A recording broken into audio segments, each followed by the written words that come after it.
Hi friends, एक बार फिर से आपका स्वागत है इस संदेश के साथ कि आज हम इस सेशन में आप सीखेंगे कि आप अपनी प्रार्थना को यानी कि अपनी प्रेयर की शक्ति को कैसे बढ़ा सकते हैं। दोस्तों, हम जानते हैं कि जो हमारी प्रार्थना है उसमें बहुत असर होता है, उसका कितना पोटेंशियल होता है। कोई भी प्रार्थना होती है वो हमें हमारे मंजिल तक लेके जाने में मदद कर सकती है। इसलिए हर रिलीजन में, हर धर्म में प्रार्थना के लिए, प्रेयर के लिए मोटिवेट किया जाता है। कहा जाता है कि जहां पे दवा काम नहीं करती वहां पे दुआ काम करती। जो प्रार्थना है वो हमेशा हमें किसी नई मंजिल पर लेके जाने के लिए जरूरी होती है। कई बार लोग मुझसे पूछते हैं कि अगर हम प्रार्थना करें तो किस तरह से करें, आखिर जो प्रार्थना है वो क्या होती है, क्या उसके पीछे साइंस। अगर हम इस साइंस को समझ लें, सीख लें, तो हमारी जो प्रार्थना करने की जो एक्टिविटी है, जो हमारा तरीका है, वो बेहतर भी हो जाएगा और हमारे जो रिजल्ट्स हैं वो भी बेहतर हो जाएंगे। आज के सेशन में मैं आपसे शेयर करूंगा कि किस तरह से आप अपनी प्रेयर करने की शक्ति को, यानी कि आप अपनी प्रार्थना करने की शक्ति को 10 गुना बढ़ा सकते हैं और आप अपनी मन चाहे मंजिल की ओर जो उसकी जर्नी है उसे बेहतर तरीके से आप वहां पहुंच सकते हैं,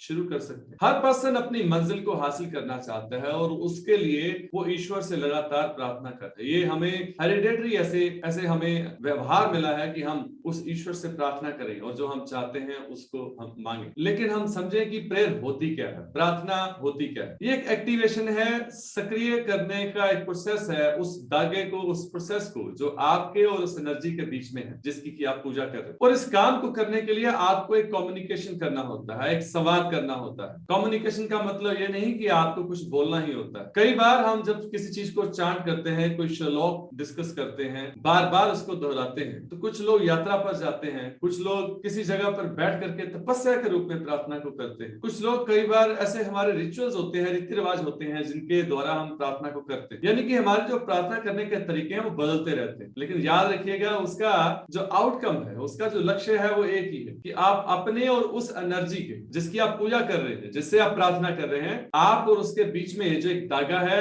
ट्रस्ट का, विश्वास का, एनर्जी का, आप उसे और मजबूत करना चाहते। और यह प्रूव भी हो चुका है कि जब जब भी हमने प्रार्थना की है तब तब हम उसके रिजल्ट को, उसके परिणामों को हमने एंजॉय किया है, टेस्ट किया। लोग प्रार्थना क्यों करते हैं? वो इसलिए करते हैं क्योंकि उनको एक आशा चाहिए जीवन में। कई बार जो निराशा है वो हमारी लाइफ में आ जाती है, हम किसी सिचुएशन में फंसे होते हैं, किसी खराब सिचुएशन में होते हैं, तो ऐसे में जब कोई और हमारे पास सहारा नहीं होता, कोई और लॉजिकल एक्शन हम नहीं कर सकते, तो हमें लगता है कि हमारे जब सहारे टूट चुके हैं, उस समय हमारे पास एक सहारा होता है प्रेयर का, यानी कि एक आशा को क्रिएट करने। कई बार जब हम बीमार पड़ते हैं या हमें बहुत बड़े लॉस होते हैं, उस रिकवरी को गेन करने के लिए हम प्रार्थना करते हैं कि हमें एक बार फिर से रिकवरी मिल जाए। कई बार हम नए तरीके ढूंढने के लिए प्रार्थना करते हैं जब हमें लगता है कि हम फंस गए हैं। कई बार हम अपनी मेंटल, जो हमारा साइकोलॉजिकल जो पेन है, उससे पीछा छुड़ाने के लिए हम प्रार्थना करते हैं। और कई बार फॉरगिवनेस के लिए हम प्रार्थना करते हैं कि हम क्षमा प्रार्थी हैं या हम किसी को क्षमा करना चाहते हैं। यानी कि जो प्रार्थना का एक बहुत बड़ा रोल है हमारे साइकोलॉजिकल लेवल पर। अब सवाल ये उठता है कि अगर ये हमारे लिए इतना इंपॉर्टेंट है और ये साइकोलॉजिकल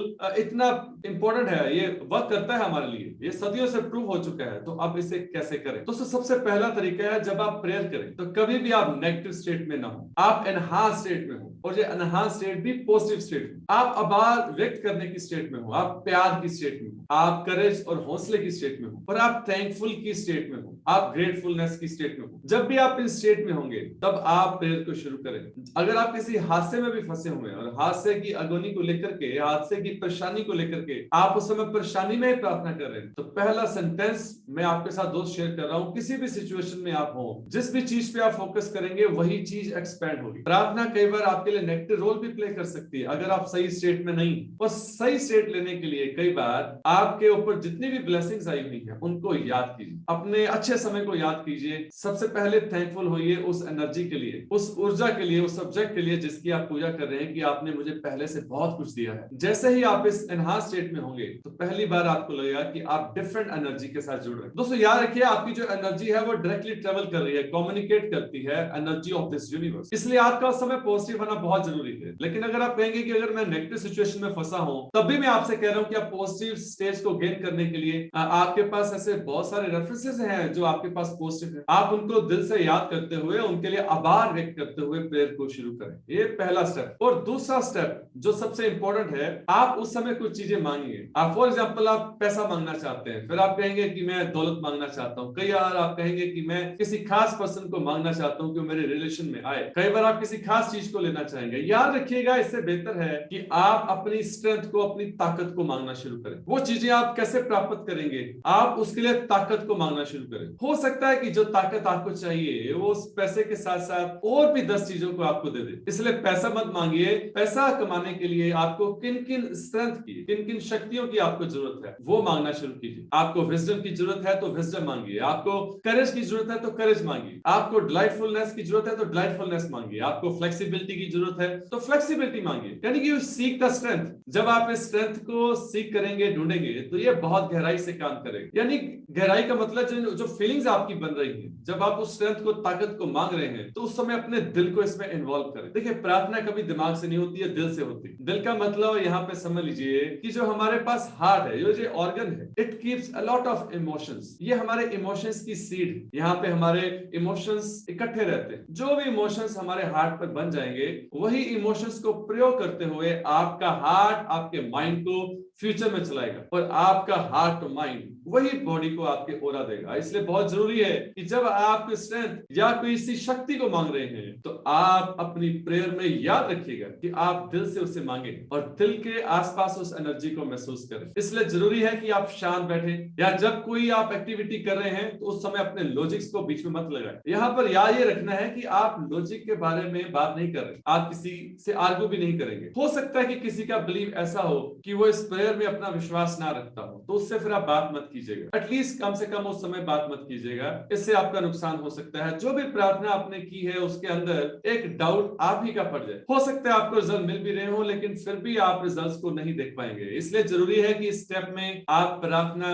में स्ट्रेंथ के बारे में, ताकत के बारे में बात करें। हमेशा आप सीख करें, आस करें, मांगे उस स्ट्रेंथ को जो आपके लिए जरूरी है किसी भी चीज को पाने के लिए। आप हेल्दी रहना चाहते हैं, आप किसी बीमारी को ठीक करना चाहते हैं, तो कौन सी ऐसी पावर आपको चाहिए? आपको हीलिंग पावर चाहिए। आप पैसे को गेन करने के लिए क्या पावर चाहिए? आपको ज्यादा विजडमफुल होना चाहिए। कहने का अर्थ यह है कि आप पावर की बात करेंगे, उसे दिल से करेंगे, और इसी पार्ट में कि आप उस पर कोई भी लॉजिक नहीं लगाएंगे। इसके बाद आप सीख करें क्वेश्चंस। आप देखिए, प्रेयर में कुछ सवालों को पूछा जाता है, और वो सवाल जब भी हो एम्पावरिंग क्वेश्चन होने चाहिए, जिनका आंसर एम्पावरिंग हो। How can I gain my money back? अगर आप ये सवाल पूछ रहे हैं जब आप पैसे के लिए प्रार्थना कर रहे हैं, तो याद रखिएगा कि यहाँ से जो इसके जवाब आएंगे वो बहुत मैजिकल होंगे। अगर आप अपनी लाइफ को और बेहतर करना चाहते हैं, how can I make my life better, इस क्वेश्चन को पूछेगा, मन ही मन पूछेगा, बार बार पूछेगा। पूछने का सही तरीका भी मैं आपसे शेयर करूंगा। इसको सेल्फ अफर्मेशन की तरह लीजिएगा, एक एक क्वेश्चन को बार बार पूछेगा। जब आप अपनी प्रेयर की पीक पर हो, उस समय यह सवाल भी पूछेगा, छोड़ दीजिएगा मानसिक स्तर पर कि मैं किस तरह से अपनी लाइफ को बेहतर कर सकता हूं, अधिक धन कमा सकता हूं, सफलता के नए दरवाजे खोल सकता हूं, अपने आप को कैसे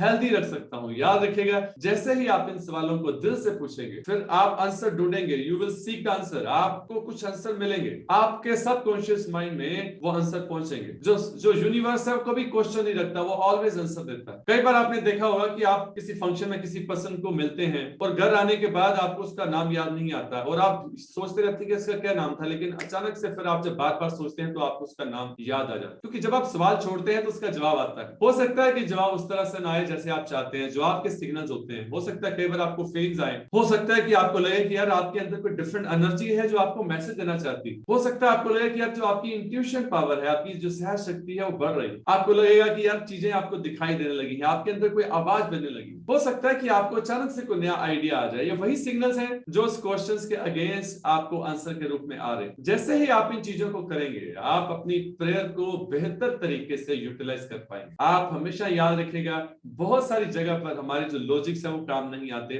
प्रेयर काम आती। जब भी आप प्रेयर करें तो इन चीजों को आप याद रखें, आप निश्चित तौर पर अपनी प्रेयर की शक्ति को 10 गुना कर पाए। उम्मीद करता हूं कि आज का जो सेशन मैंने आपसे शेयर किया है वो आपको काफी नॉलेजेबल रहा होगा, और जो भी मैंने आपके साथ शेयर किया है इसे प्रैक्टिकली अपनी लाइफ में इंप्लीमेंट जरूर कीजिएगा। इसी तरह के नए सेशन के साथ फिर आपसे मुलाकात होगी।